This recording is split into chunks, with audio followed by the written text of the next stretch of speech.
પેલું કહેવાય ને કે દીકરાનો જન્મ થાય ને એટલે પારણામાં જ એના સંસ્કારો માતાને ખબર પડી જતી. એટલે મારું પારણો જેમ આગળ જાય.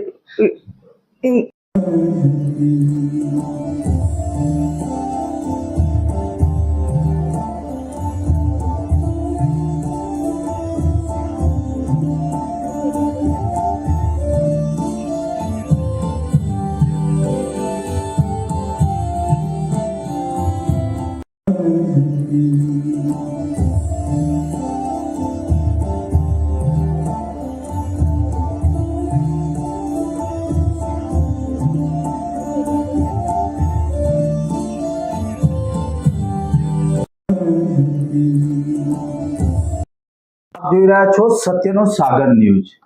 મિત્રો, અમારી ન્યૂઝ ચેનલના મારફતે અમે બાળકોને ઘણું પ્રોત્સાહન આપતા હોઈએ છીએ.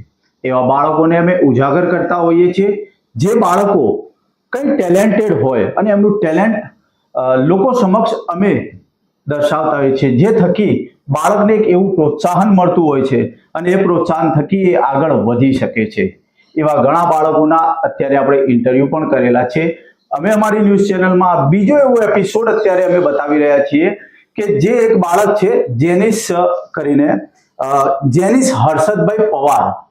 આ બાળક દુબઈની અંદર જઈને ગુજરાતનો ડંકો વગાડી દીધો છે.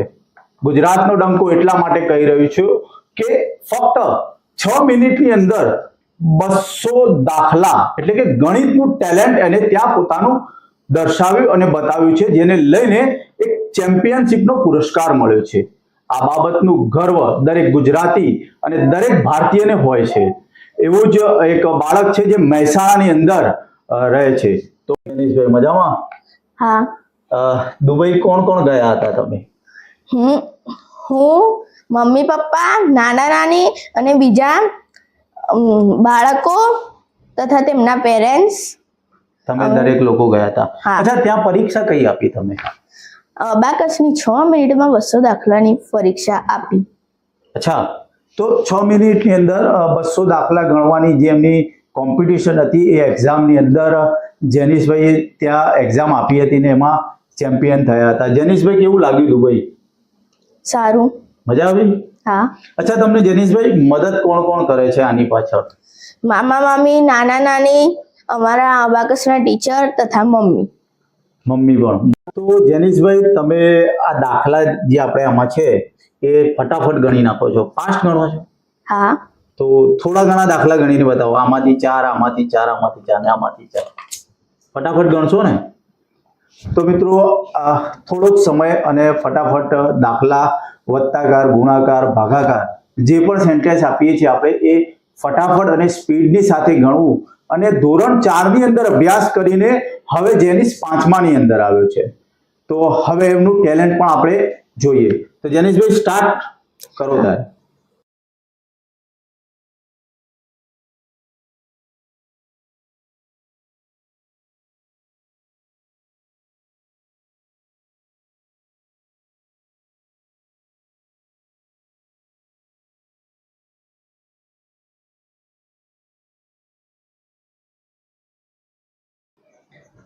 તો એટલા સ્પીડની અંદર જેનિશભાઈ લખી રહ્યા છે કે મને પણ ખબર નથી પડતી કે કેટલી સ્પીડમાં એ લખે છે. તો જોઈએ હવે.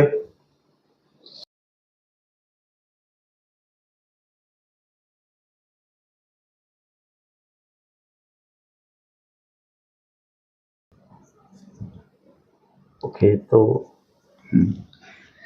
થોડા સ્પીડની અંદર એમને મેં કહ્યું એ પ્રમાણે એમને અત્યારે અહીંયા દાખલા ગણી દીધા છે. 14 × 6 એટલે કે 84, 84 આન્સર છે. પછી 66 × 7 or 62. ઘણા સાચા જવાબો મને જે કહીએ ને આપણી સામાન્ય આંખોથી જોઈએ તો સીધો એનો જે જવાબ હોય છે એ સાચો જ લાગે છે. એવી રીતે અમને ગુણાકાર છે, ભાગાકાર છે, એ રહ્યા થોડા થોડા દાખલા આટલી સ્પીડમાં ગણાય છે. દુબઈની અંદર કેટલી સ્પીડમાંથી ગણતા હતા? આના કરતા બી ફાસ્ટ? આટલી સ્પીડ હતી એમ? તો જેનિશભાઈ, ત્યાંનું વાતાવરણ તમને કેવું લાગ્યું? સારું. અને બીજા બધા બાળકો બી દાખલા કરતા હતા એટલે એવું લાગે કે જેમ કે બધા એટલી ઝડપ કરે ને એક ખબર જ ના પડે ને 6 મિનિટ પૂરી થઈ જાય ને બધા દાખલા પૂરા થઈ જાય. બધા દાખલા પૂરા થઈ જાય એમ.